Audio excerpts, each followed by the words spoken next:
Good day, friends. Welcome to another poetry show. That's Gord's Poetry Show. And no prizes for guessing who Gord is. And maybe I should have some prize distributing competitions. Um, uh, Sort of excite the electorate, you know? Okay, try and guess who wrote this. Mr. Yellow. I had lunch with Merlin at the Midi. There was a subtle, crusty salmon, and we loved it. Then we went to examine some really amazing rocks in somebody's front lawn. Then we went examining books on tables. Then I remembered I left my hat at the Midi. The place was locked, so I tapped on the window, but nobody noticed for the longest time. So I waited, and finally the guy came back. And another fellow came by and opened the door. Then I was waiting for a streetcar to come along. My July Metro Pass was a beautiful yellow. Then a car drove by in the same shade of yellow. And a woman came by wearing the same yellow shirt.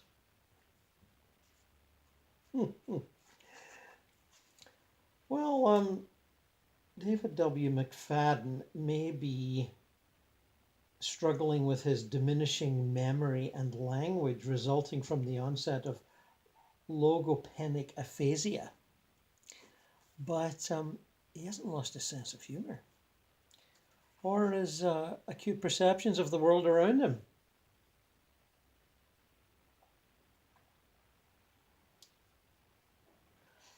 Lake Erie.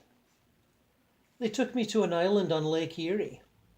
It couldn't be seen from the Canadian shore. An airport had been built on this island. There were hardly any runways. The whole island was taken up by the airport, which had no elevators but many staircases, and each staircase marked the spot where a waterspout was shooting up into the sky. The airport also doubled as a massive library containing every book ever printed that related to the history of Canada and the United States. An elderly man in a beaver hat was reading. The airplane races were getting set to take off. David W. McFadden's Abnormal Brain Sonnets. David and his wonderful abnormal brain. Always in hallways. The 22nd century will be a time of anonymity, a disappearance of the cult of personality. Names will be forgettable as numbered plates on our automobiles today. One vast nation, everyone working together, of course, for survival. A massive unilateral organization. Old national identities dissolve in a sea of separation and sewage. How bad was the House of Borgia? In so many ways, and always in hallways, they seemed extremely happy and aware of who they were and what they were doing.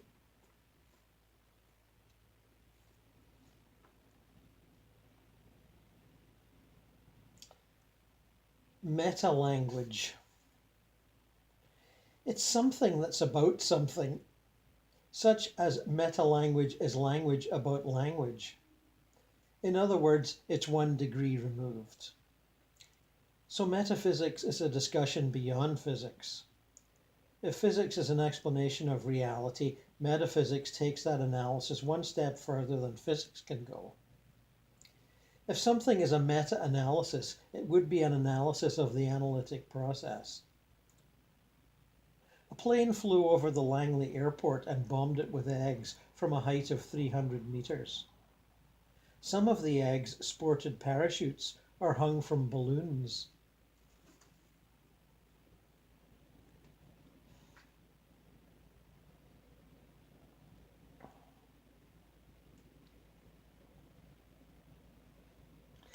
Park Plaza. After my 5-day fast, I put on the pants I hadn't been able to wear for a few years and met some friends at the Park Plaza. We ate numerous bowls of salted almonds and drank dozens of rounds of martinis, and I kept saying, I've never been able to drink so many martinis without getting smashed. I told everyone I'd have to fast more often. And then we switched to beer. And then we had the worst sushi I ever ate and washed it down with the stuff that you drink with sushi. Sake? So that was yesterday. Today I'm going on another fast and I've given up martinis and maybe even beer and sake and scotch.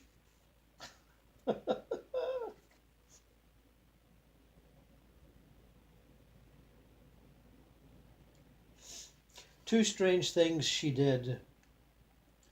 Once while visiting my studio, she grabbed a bottle of scotch and took a big slug, just put it to her lips and sucked it down, and continued to talk as if nothing had happened. Once while walking through charming Rosedale, she started pawing through some garbage. It had been left out for collection. Then she continued walking without a word. Given the nature of her being, the actions were entirely out of character. In both cases, it was as if she was extremely conscious and unconscious of what she was doing. For sure, I didn't detect the slightest smile. But maybe I could have been mistaken.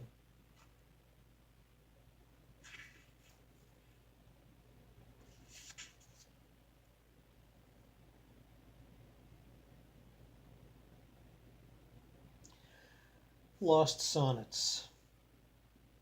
Now and then a tiny tear, that's all, for some sadness from a year ago. Out of my great sorrow I make little. People don't know what a nice guy I am because I'm prone to be misunderstood. I wish I could get Vivian back in my life, but then I realize I'm better without her. A year is very long, but then gets short. If you ask me to tell what year is, or what the year is, I'd have to stop and see if I could remember. Anything I've done so far this year? It's very difficult. Only two things come to mind: the death of my daughter and some sonnets I lost, which I thought were good.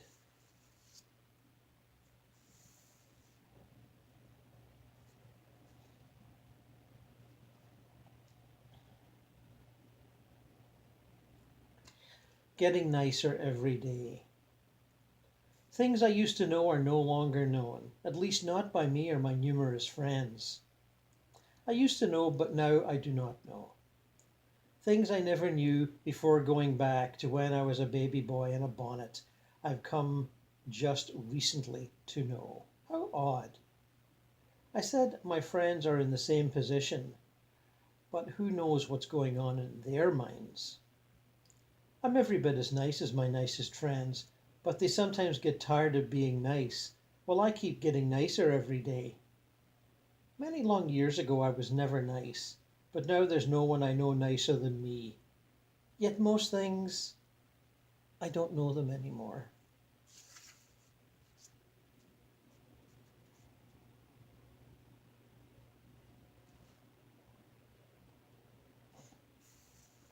Little Kings.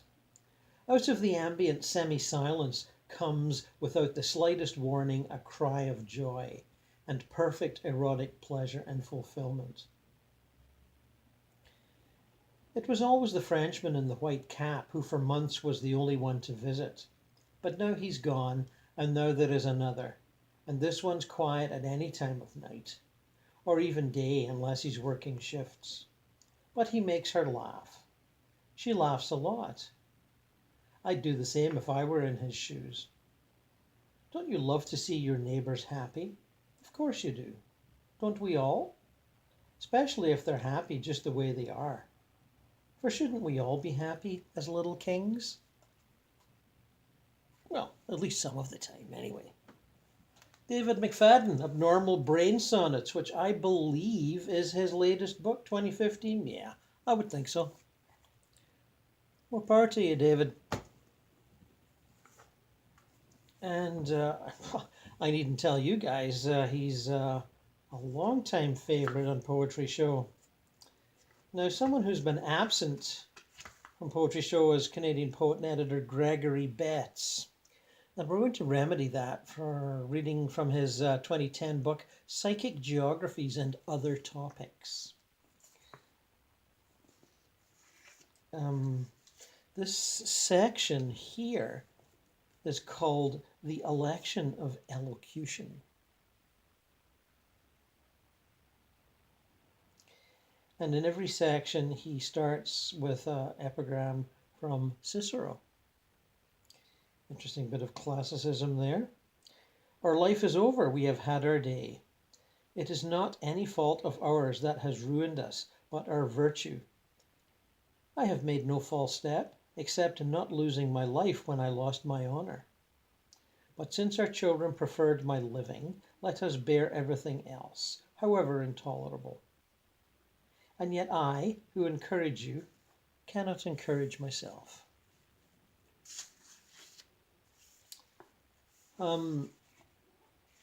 Guest professors. Professor working as a guest during the winter works and wanders the worlds of Latin America and Europe, overlapping geography. He spent lengthy periods in Brazil when he was working at the Society. He received stipends, but was primarily concerned with lesbian cabaret and stand-up comedy, down the well-to-do of international tourism. He is currently in the Caribbean, where a special everyday culture is performed in the theoretical geography.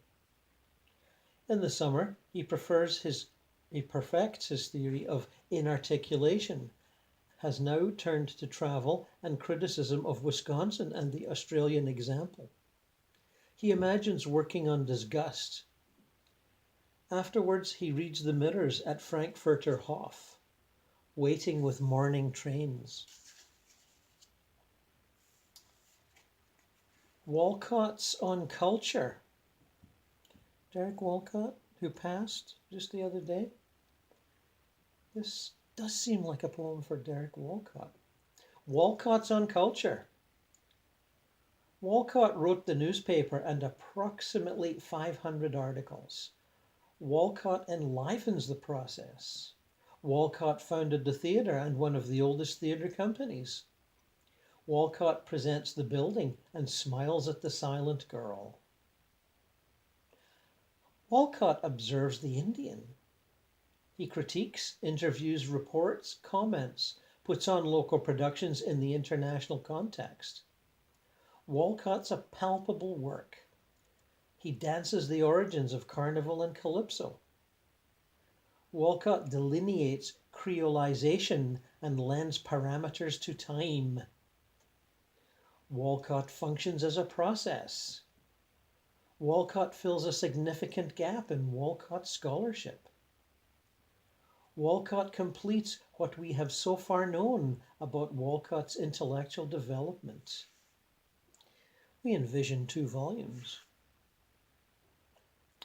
Dub in London. Dub in London is a variety of the late 1960s. 21 living protagonists live, especially in London. An audiovisual material, a databank, a film, a sound documents their diachronic level. Statements are shedding light. A subjective basic approach of research manifests itself complementary. From Jamaica to Great Britain and its resulting transfer of culture, its further resulting impulses to the music production on a global scale from a historical perspective. Our concern is with the retroactive, the subjects of diaspora, the central fields of discourse. As in the case of reggae, music demands consequences, artistic expression mainlined in music, a music anthropological view.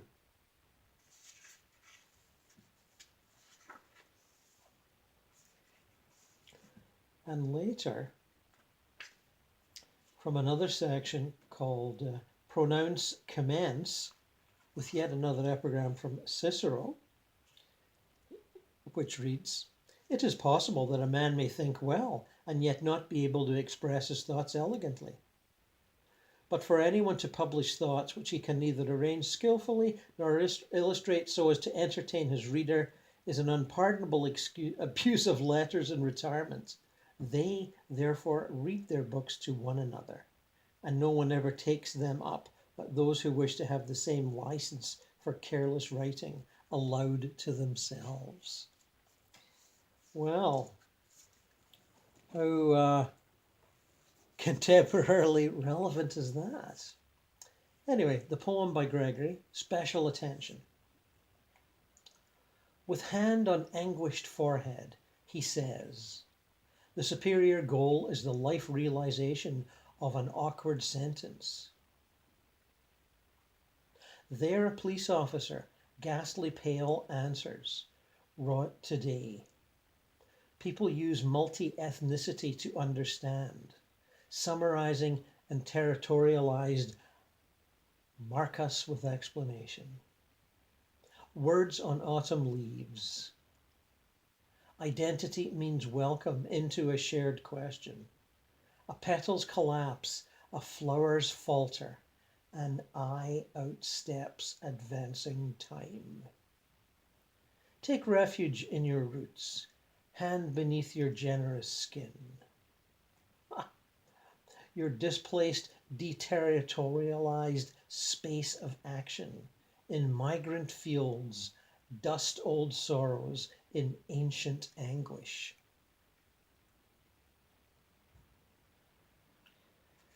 In ancient anguish. Thank you, Gregory. That was a bit of a tongue twister. Last time we did a bunch of Rainer Maria Rilke, and it has just come to me in this magical harbor, which is Gord's Poetry Show, where books arrive by, basically butterfly and helicopter. And actually the butterflies are bigger than the helicopters, but no one ever believes me. I'm going to have to videotape it to prove the point. But we're going to compare translations here. Rilke had a 2-volume issue about 100 years ago called New Poems. Not the most startling of titles. And we're going to compare Edward Snow's translations with Joseph Cadora's translations. I've been able to do this before. It's interesting to see what happens. So let's kick off with Portrait of My Father as a Young Man. Edward Snow's translation. In the eyes dream. The brow as if in touch with something far away. About the lips immense youth, unsmiling seductiveness, and the cross the full ornamental braids of the slim aristocratic uniform, the sabre's basket hilt and both the hands, waiting, calmly, urged toward nothing, and now scarcely visible, as if they would be first grasping the distant to disappear, and all the rest self-shrouded and erased as if we didn't understand, and by something deep in its own depths dimmed. Oh, you swiftly fading daguerreotype in my more slowly fading hands.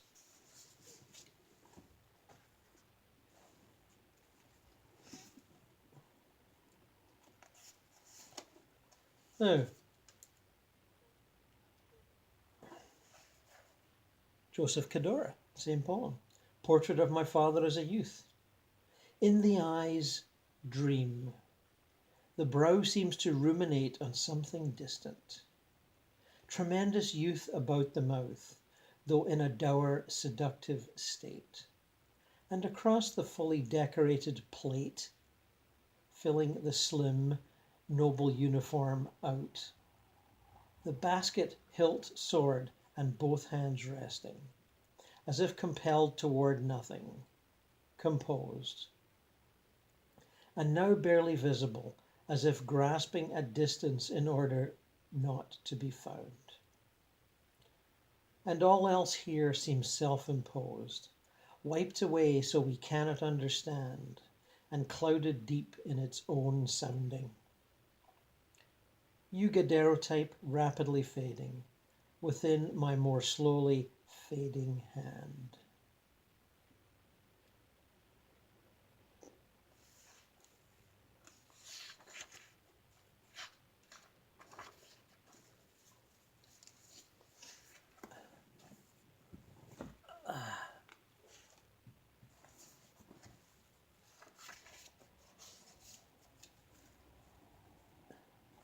The Courtesan. Venice's sun will in my hair prepare gold, all alchemy's illustrious outcome. My eyebrows are like her bridges. See how they span the silent danger of my eyes, which have a secret commerce with her canals, so that the sea rises and falls and changes in them. Whoever sees me once grows envious of my dog, since often on him in distracted pauses my hand, never singed by any heat, invulnerable and bejeweled, rests. And boys, the hopes of ancient houses, perish at my mouth as if by poison. That was Edward Snow. Joseph Cadora, same poem.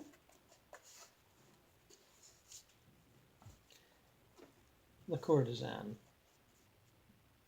The Venetian sun shall soon prepare a gold in my hair, all alchemy and its famed effect. My brow's symmetry evokes the city's bridges.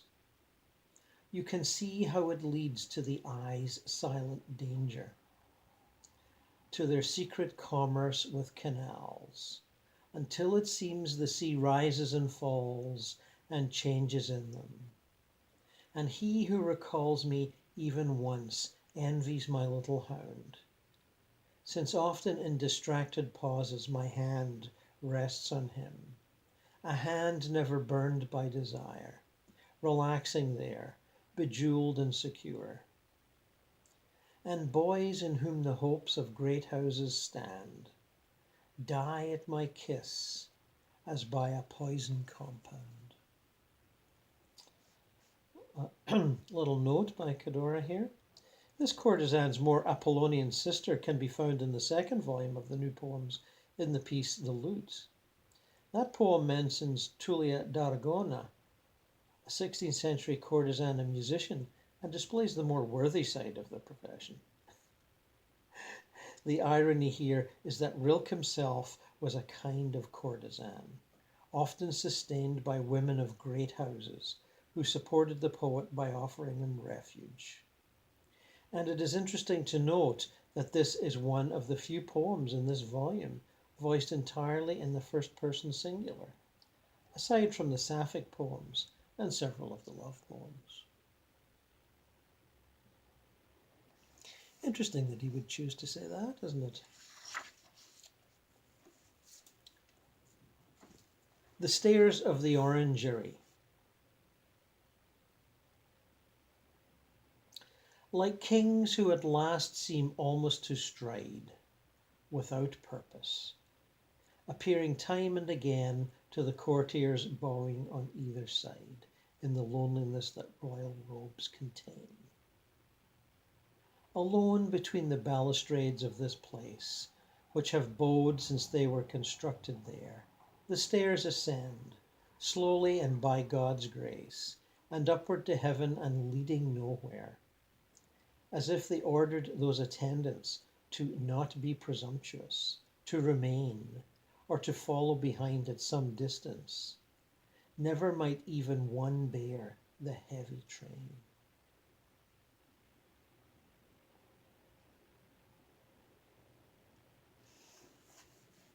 Joseph Cadora.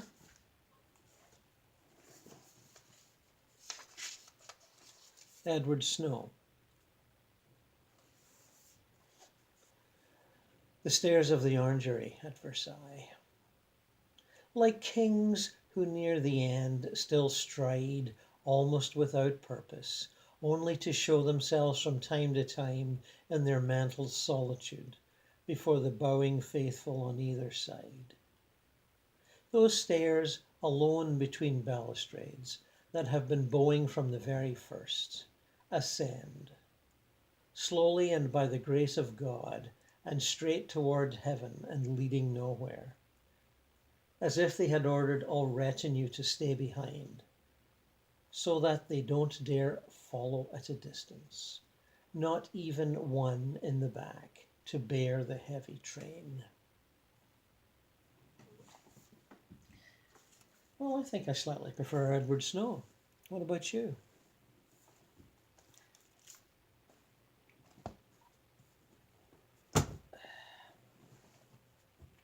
Alice Oswald, Falling Awake. A new book. And it looks like number, one, two, three, that's number 7 from Alice, 2016. And this is an American edition, Norton and Company, but she lives in Devon, England. And I dare say it was published there first. And it says description first American edition. That kind of sort of insinuates a British edition first.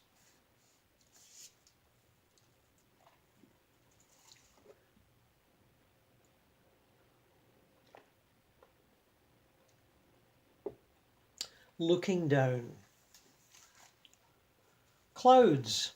I can watch their films in puddles, passionate and slow, without obligations of shape or stillness. I can stand with wilted neck and look directly into the drowned corpse of a cloud. It is cold-blooded down there, precisely outlined as if under a spell, and it narrows to a weighted point which throws back darkness. Oh yes, there is a trembling rod that hangs my head above puddles, and the cloud-like trapped smoke wander under me, and the sun lies discarded on the tarmac like an old white shoe. Don't go on about those other clouds, those high prehistoric space ferns that steam the windows of the wind. I know I could look up and see them, curled like fossils in the troposphere, but I am here.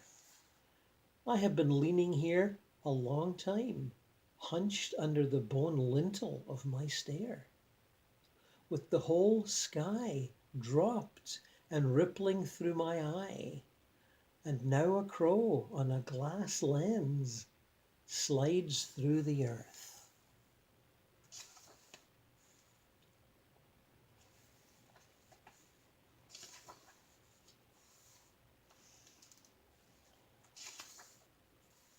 Vertigo.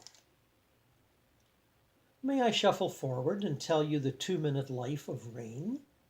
Starting right now, lips open and lidless, cold, all-seeing gaze, when something not yet anything changes its mind like me and begins to fall in the small hours. And the light is still a flying carpet, only a little white between worlds, like an eye opening after an operation. No turning back. Each drop is a snap decision, a suicide from the tower block of heaven. And for the next 10 seconds, the rain stares at the ground, sees me stirring here as if sculpted in porridge, sees the garden in the green of its mind, already drinking, and the grass lengthening. Stalls, maybe 1,000 feet above me, a kind of yellowness or levity, like those tiny alterations that brush the legs of swimmers, lifts the rain a little to the left. No more than a flash of free will, until the clouds close their options and the whole melancholy air surrenders to pure fear and falls, and I who live in the basement, one level down from the world, with my eyes to the insects, with my ears to the roots, listening. I feel them in my bones, those dead straight lines, coming closer and closer to my core. This is the sound, this is the very floor where Grief and his wife are living, looking up.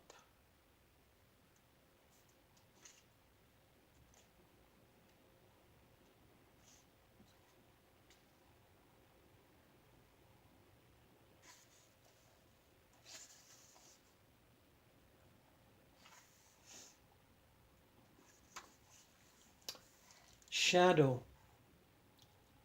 I'm going to flicker for a moment and tell you the tale of a shadow that falls at dusk out of the blue to the earth and turns left along the path to here.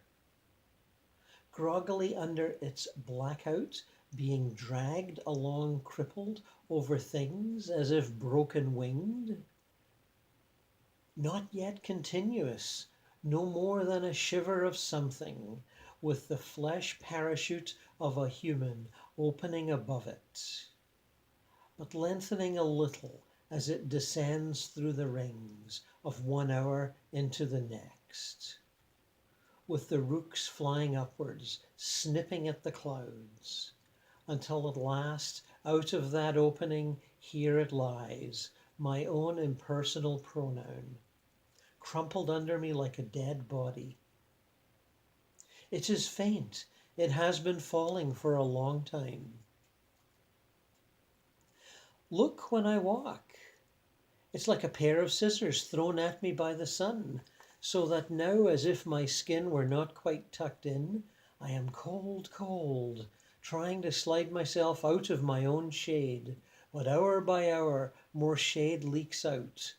Or if I stand, if I move one hand, I hear the hiss of flowers closing their eyelids, and the trees, as if dust was being beaten from a rug, shake out their birds and in again. It's as if I've interrupted something that was falling in a straight line from the eye of God. And if I do nothing, the ground gives up. The almost minty clarity of its grass begins to fade. The white moths under the leaves are amazed.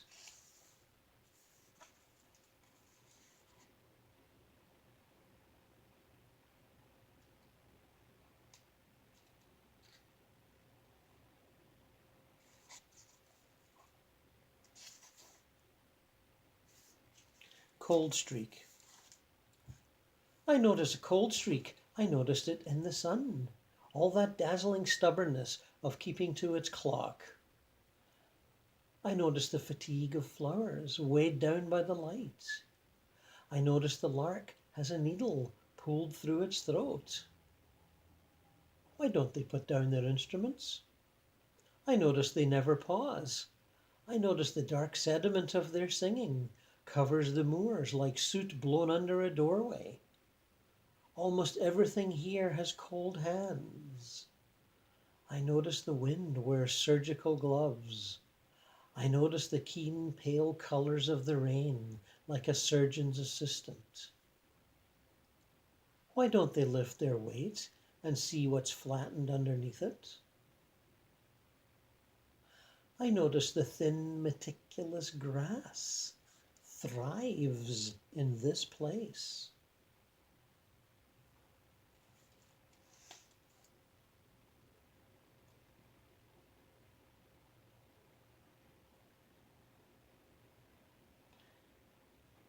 Thank you, Alice Oswald.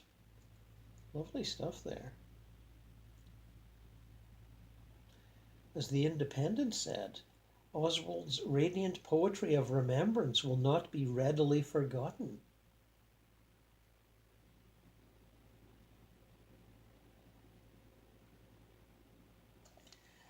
Yes, and maybe we'll get back to that one day. We should get back to a lot of things. Um,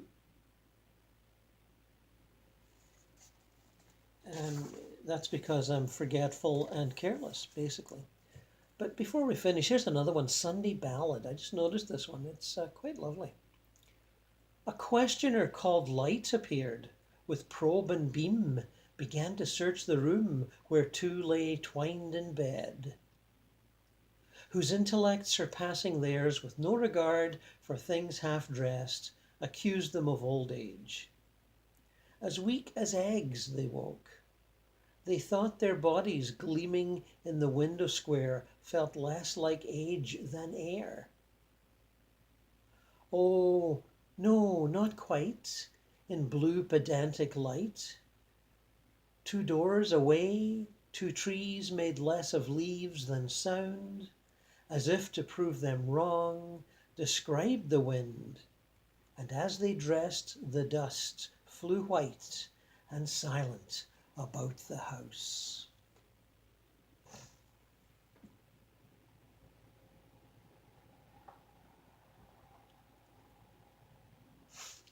Thank you again, Alice Oswald, from the book Falling Awake.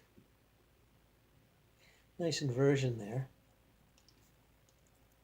So, another Gord's Poetry Show draws slowly to a close, or maybe quickly to a close, or I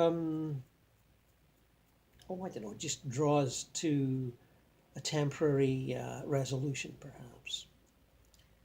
As you can see, I'm sitting in my new favorite seat with the plants and the collage behind me, and the east-facing window behind me that way. Why is everything behind me? Well, there is stuff that's in front of me, but you can't see that. So I like doing this. I could do this like 3 times a week, but I don't really have the time. And there's always poems I haven't read. You know, the great wondrous world of poetry, billowing over. The cup runneth over, as they used to say, or do they still say that? My cup runneth over with poetry. And I hope your cup does too. There's so much of it, and much of it is excellent. Harmonious, rhythmically complex and subtle, gloriously contaminated with verbiage. You know, it just goes on and on and on. What can I say? It's better than speeches. It's better than journalism. It's way better than casual conversation. And it's, it's lovelier than anything I can say between morning coffee and midday lunch. But, we survive on less because we have to. We live in a workaday world where we cannot recite poems to each other instead of speeches. But maybe one day, like the famous end of Truffaut's version of Fahrenheit 451, where they're all walking around reading books or reciting books from memory. Ah, that was a glorious scene. So until next time, my fine-feathered friends, I wish you all well. I wish you all serenity, if not happiness. I think happiness is overrated. Serenity is where it's at. Here I go.